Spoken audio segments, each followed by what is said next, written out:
Innal hamdalillah nahmaduhu wa nasta'inuhu wa nastaghfiruh wa na'udzu billahi min shururi anfusina wa min sayyiati a'malina may yahdihillahu fala mudilla lahu wa may yudlil fala hadiyalah. Asyhadu an la ilaha illallah wa asyhadu anna Muhammadan abduhu wa rasuluh. Allahumma salli wa sallim ala hadan nabiyil karim Muhammad ibn Abdullah alladzi qad addal amanah wa nasahal ummah wa tarakaha alal mahajjatil baydha lailuha kanahariha. Usikum wa iyaya bitaqwallah faqad fazal muttaqun. Ya ayyuhalladzina amanu taqullaha haqqa tuqatih wa la tamutunna illa wa antum muslimun. Wa qala ya ayyuhalladzina amanu taqullaha wa qulu qawlan sadida yuslih lakum a'malakum wa yaghfir lakum dhunubakum wa may yuti'illaha wa rasulahu faqad faza fawzan 'azima. Amma ba'd, fa inna asdaqal hadithi kitabullah wa khairal hadi hadi Muhammadin sallallahu alaihi wasallam wa syarrul umur muhdatsatuha wa kullu muhdatsatin bid'ah wa kullu bid'atin dhalalah wa kullu dhalalatin finnar. Ma'asyiral muslimin, jamaah salat Jumat yang dimuliakan oleh Allah.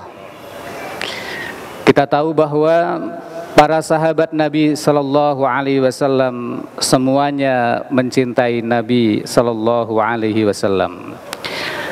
Tercatat di dalam beberapa riwayat, ada sahabat-sahabat tertentu yang kecintaannya, yang kerinduannya kepada Nabi sallallahu alaihi wasallam begitu menggebu-gebu. Tersebut seorang sahabat yang bernama Thauban radhiyallahu anhu. Beliau adalah seorang budak yang dimerdekakan oleh Nabi sallallahu alaihi wasallam, dan beliau sangat mencintai Nabi, sangat rindu bila sekejap saja tidak bertemu dengan Nabi sallallahu alaihi wasallam. Dalam sebuah riwayat, tentunya sebagai asbabun nuzul turunnya surah An-Nisa ayat 69. Ali bin Ahmad Al-Wahidi dalam Asbabun Nuzul mengutip pendapat Al-Kalabi bahwa surat An-Nisa ayat 69 turun berkaitan dengan seorang sahabat yang bernama Thauban radhiyallahu anhu. Thauban adalah orang yang sangat mencintai Rasulullah sallallahu alaihi wasallam dan tidak tahan jika sebentar saja tidak berjumpa dengan Nabi sallallahu alaihi wasallam. Maka pada suatu hari ia menjumpai Nabi sallallahu alaihi wasallam dalam keadaan mukanya pucat, seolah-olah atau seakan-akan ia sedang sakit. Sudah pucat, kurus pula. Tergambar kesedihan yang luar biasa di wajahnya. Maka Rasulullah sallallahu alaihi wasallam bertanya kepada Thauban, "Wahai Thauban, apa yang menyebabkan engkau menjadi pucat demikian? Wajahmu terlihat pucat, terlihat sakit. Apa sebabnya?" Maka kata Thauban, "Wahai Rasulullah, aku tidak tertimpa madarat. Aku tidak sakit ya Rasulullah, hanya saja ketika aku tidak memandangmu." Sekali lagi pada jamaah sekalian, kata Thauban, hanya saja ketika aku tidak memandang wajahmu ya Rasulullah, aku menjadi rindu dan sangat sedih sampai aku kembali melihat wajahmu. Kemudian aku teringat nanti kehidupan akhirat. Bila engkau masuk surga, tentunya engkau masuk surga ya Rasulullah, engkau akan berada di surga bersama para nabi yang lainnya. Sedangkan aku akan masuk surga di bawah derajat surgamu ya Rasulullah. Thauban berpikir tidak bakal lagi bisa melihat wajah Nabi sallallahu alaihi wasallam. Itu pun kalau aku masuk surga ya Rasulullah. Bagaimana kalau aku tidak masuk surga? Maka selamanya aku tidak bisa memandang wajahmu. Ma'asyiral muslimin yang dimuliakan oleh Allah, ketika itu Allah Subhanahu wa taala menurunkan ayat wa may yuti'illaha war rasul faulaika ma'al ladzina an'ama Allahu 'alaihim minan nabiyyina was-siddiqina wasyuhada was-shalihin wa hasuna ulaika rafiqa. Barang siapa yang mentaati Allah dan Ar-Rasul, yang dimaksud adalah Rasulullah sallallahu alaihi wasallam, maka mereka nanti bersama orang-orang yang diberi nikmat oleh Allah Subhanahu wa taala dari golongan para nabi, para siddiqin, para syuhada dan orang-orang soleh, dan alangkah bagusnya bisa berteman dengan mereka. Ma'asyiral muslimin yang dimuliakan oleh Allah, Allah Subhanahu wa taala menjelaskan di dalam ayat ini ada 4 golongan. Pertama adalah para nabi. Pintu kenabian sudah tertutup dengan diutusnya Rasulullah sallallahu alaihi wasallam. Wa ma kana Muhammadun aba ahadin min rijalikum walakin Rasulullah wa khataman nabiyyin. Muhammad itu bukanlah bapak atau ayah salah satu di antara kalian, tetapi dia adalah Rasulullah dan penutup para nabi. Pintu kenabian tertutup pada jamaah sekalian. Tidak ada nabi sepeninggal Nabi sallallahu alaihi wasallam. Kalau ada, itu pasti nabi palsu. Sebelum Rasulullah sallallahu alaihi wasallam mendeklarasikan kenabiannya pada waktu itu di Mekah, tidak ada satupun sebelumnya yang mengaku menjadi nabi.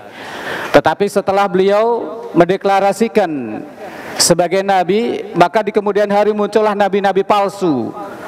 Bahkan di Indonesia pun ada juga yang mengaku menjadi nabi. Hadirin kaum muslimin yang dimuliakan oleh Allah, pintu kenabian tertutup bagi kita.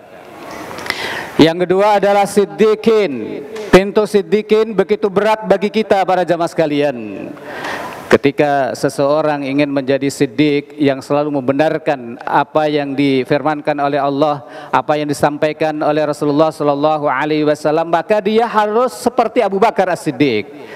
Satu-satunya sahabat Nabi yang mendapatkan gelar As-Siddiq adalah Abu Bakar As-Siddiq. Ketika seorang wanita ingin mencapai derajat siddiqin, maka ia harus seperti Maryam alaihissalam. Allah Subhanahu wa taala menyebutkan wa ummuhu siddiqah, ibunya Maryam adalah wanita yang siddiqah. Rasanya pintu siddiq ini berat dan seolah-olah tertutup bagi kita para jamaah sekalian. Kemudian yang ketiga, syuhada. Mereka yang mati berjuang di jalan Allah Subhanahu wa taala. Mereka yang berkorban nyawa, meneteskan darah, membela agama Allah Subhanahu wa taala. Mereka yang disebut dengan syuhada. Pintu syuhada 50-50 para jamaah sekalian, terbuka dan tertutup. Para sahabat Nabi sallallahu alaihi wasallam, mereka ingin segera mati syahid. Karena mati syahid dijamin oleh Allah Subhanahu wa taala akan masuk jannah, kecuali satu saja tertunda karena hutangnya. Pintu ini para jamaah sekalian juga terasa berat. Yang keempat adalah golongan orang-orang soleh. Sepertinya pintu inilah yang masih terbuka lebar buat kita para jamaah sekalian. Namun untuk menjadi orang soleh ternyata tidak mudah. Untuk menjadi laki-laki yang soleh tidak gampang para jamaah sekalian. Kalau kita baca di dalam surat Ali Imran ayat 113, Allah Subhanahu wa taala menyebutkan laisu sawaa. Di antara ahlul kitab itu tidak sama jahatnya. Ada yang baik-baik, ada yang lurus-lurus, kemudian mereka memeluk Islam. Jadi laisu sawaa, mereka tidak sama. Min ahlil kitab ummatun qaimah. Di antara ahlul kitab itu ada satu kaum yang istiqamah. Yang istiqamah terhadap kebenaran kitabnya. Kemudian ketika Islam datang, ketika Rasulullah sallallahu alaihi wasallam telah hadir di tengah-tengah mereka, mereka kemudian menyatakan keislamannya. Abdullah bin Salam, Adi bin Hatim, dan beberapa sahabat-sahabat mantan ahlul kitab. Nah, setelah mereka memeluk Islam, Apa yang mereka kerjakan para jamaah sekalian? Yatluna, mereka membaca ayatillah, ayat-ayat Allah ana al-lail, ketika malam hari. Kemudian wahum yasjudun, mereka sujud. Yu'minuna billahi wal yaumil akhir, mereka beriman kepada Allah dan hari akhir. Wa ya'muruna bil ma'rufi wa yanhauna 'anil munkar, mereka memerintahkan yang ma'ruf dan mencegah dari yang munkar. Wa yusari'una fil khairat, dan mereka segera melaksanakan kebaikan-kebaikan. Di akhir surah Ali Imran 114 ini Allah Subhanahu wa taala menyebutkan wa ulaika minas solihin, mereka itu nanti tergolong orang-orang soleh. Hadirin kaum muslimin yang dimuliakan oleh Allah, untuk menjadi soleh para jamaah sekalian, yang pertama adalah yatluna ayatillahi ana al-lail, mereka membaca ayat-ayat Allah di tengah malam. Membaca Al-Quran ketika pagi sudah terbiasa buat kita semua. Membaca Al-Quran ba'da subuh, membaca Al-Quran waktu duhur, membaca Al-Quran ba'dal asar, membaca Al-Quran, tilawatul Quran ba'dal maghrib, ba'dal isya, sudah terbiasa bagi kita para jamaah sekalian. Namun yang istimewa adalah ketika kita membaca ayat-ayat Allah di waktu tengah malam. Ini untuk menjadi soleh. Tidak hanya membaca ayat Al-Quran, mereka sujud pada jamaah sekalian, qiyamul lail.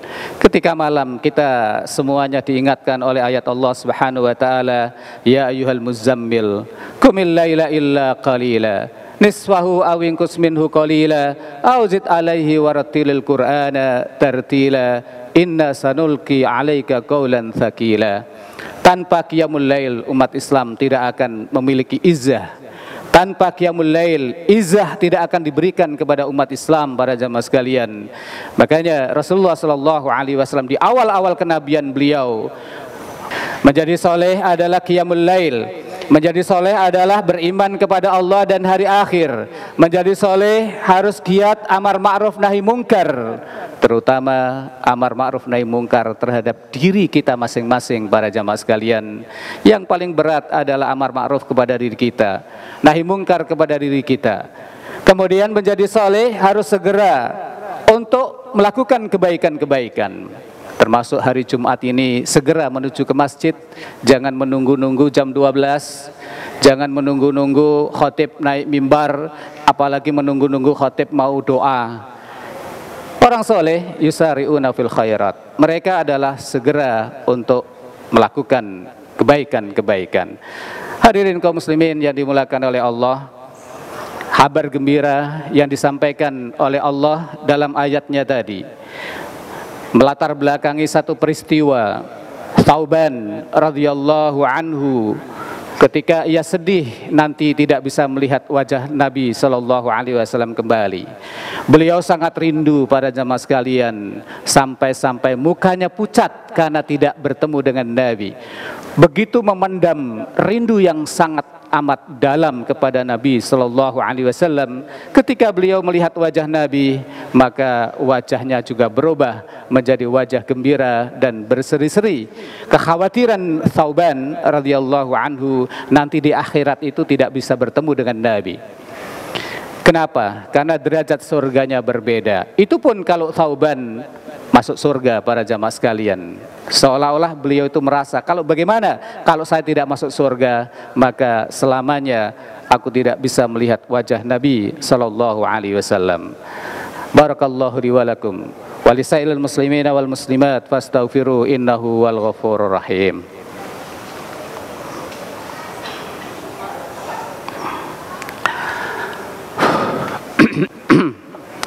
Innal hamdalillah nahmaduhu wa nasta'inuhu wa nastaghfiruhu wa na'udzu billahi min syururi anfusina wa sayyiati a'malina may yahdihillahu fala mudilla lahu wa may yudlil fala hadiyalah. Asyhadu an la ilaha illallah wa asyhadu anna Muhammadan abduhu wa rasuluh la rasula wa la nabiyya ba'dah. Ma'asyiral muslimin, jamaah salat Jumat yang dimuliakan oleh Allah, menjadi soleh adalah tilawatul Quran, membaca Al-Quran. Lebih-lebih sebentar lagi Ramadan tiba para jamaah sekalian. Kita tahu bahwa syahrul Ramadan syahrul Quran. Bulan Ramadan adalah bulan diturunkannya Al-Quran. Oleh sebab itu, khatib mengajak diri dan para jamaah sekalian, mari kita banyak membaca Al-Quran mulai hari ini. Jangan menunggu Ramadan, jangan ditunda-tunda. Mulai hari ini sudah mulai banyak membaca Al-Quran. Ingat perkataan Utsman bin Affan radhiyallahu anhu yang tertulis di dalam Ighatsatul Lahfan. Kata Utsman, "Lau taharat qulubuna ma syabi'at min kalamillah." Seandainya hati kita bersih para jamaah sekalian, berarti ada potensi hati kita itu kotor. Ada potensi hati kita ini penuh dengan warna hitam, rain. Maka kita ingat perkataan Utsman bin Affan radhiyallahu anhu, "Lau taharat qulubuna," seandainya, sekiranya hati kita bersih, masyabi'at min kalamillah, maka tidak akan bosan-bosannya membaca kalamullah, yaitu Al-Quran. Oleh sebab itu para jamaah sekalian yang dimuliakan oleh Allah, untuk mengetahui hati kita ini bersih atau tidak, coba membaca Al-Quran. Untuk mengetahui hati kita ini sakit atau tidak, ada penyakit atau tidak, silakan baca Al-Quran. Bertahan sebentar atau bertahan lama. Kalau bertahan sebentar, ingin segera menyudahinya, itu menunjukkan bahwa hati kita kotor para jemaah sekalian. Kalau kita ingin segera menyudahinya, mengakhirinya, sudah merasa kenyang dengan sedikit, maka itu menunjukkan bahwa hati kita ada penyakitnya. Oleh sebab itu, kita bersihkan di bulan Sya'ban ini para jemaah sekalian, dalam rangka untuk menyongsong kehadiran Ramadan, Syahrun Mubarak, sebuah bulan yang diberkahi oleh Allah Subhanahu wa taala. Sebagaimana orang sakit para jemaah sekalian, orang sakit meskipun dikasih makanan yang lezat, maka ia tidak bernafsu untuk memakannya. Kalau toh seandainya kita paksa untuk memakan paling satu suap saja, satu sendok atau satu suap, ia mengatakan cukup, saya sudah kenyang. Padahal itu makanan lezat, padahal itu makanan nikmat. Tetapi kenapa ia cukup dengan satu sendok merasa kenyang? Karena dia sakit para jamaah sekalian. Demikian pula baca Al-Quran itu nikmat para jamaah sekalian. Hidup di bawah naungan Al-Quran adalah sebuah kenikmatan yang luar biasa, yang itu dirasakan oleh para sahabat Nabi SAW. Sebuah kenikmatan yang kita akan memperolehnya juga ketika kita senantiasa berinteraksi dengan Al-Quran. Maka kalau kita sudah merasa tanda kutip kenyang membaca satu halaman Al-Quran, satu halaman saja sudah cukup, berarti ada sesuatu yang sakit di dalam diri kita. Bagaimana kalau sehat? Hatinya sehat, bersih, maka dia tidak akan segera untuk mengakhiri membaca Al-Quran. Dapat setengah juz, masih ingin nambah setengah juz lagi. Dapat satu juz, ingin menambah lagi. Itu menunjukkan bahwa hati kita sehat, hati kita bersih.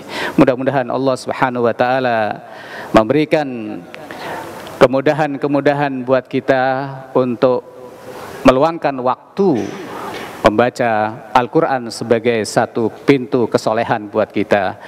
Ma'asyiral muslimin yang dimuliakan oleh Allah, mudah-mudahan khutbah yang singkat ini bermanfaat bagi kita semuanya. Innallaha wa malaikatahu yusholluna 'alan nabi ya ayyuhalladzina amanu shallu 'alaihi wa sallimu taslima.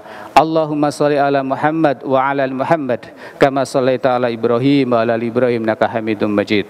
Allahumma barik ala Muhammad wa ala ali Muhammad kama barakta ala Ibrahim wa ala ali Ibrahim innaka Hamidum Majid. Allahumma ighfir lil muslimina wal muslimat wal mu'minina wal mu'minat al ahya'i minhum wal amwat innaka sami'un qaribun mujibud da'wat ya qadiyal hajat. Rabbana taqabbal minna innaka antas sami'ul alim wa tub 'alaina innaka antat tawwabur rahim. Rabbana zalamna anfusana wa illam taghfir lana wa tarhamna lanakunanna minal khasirin.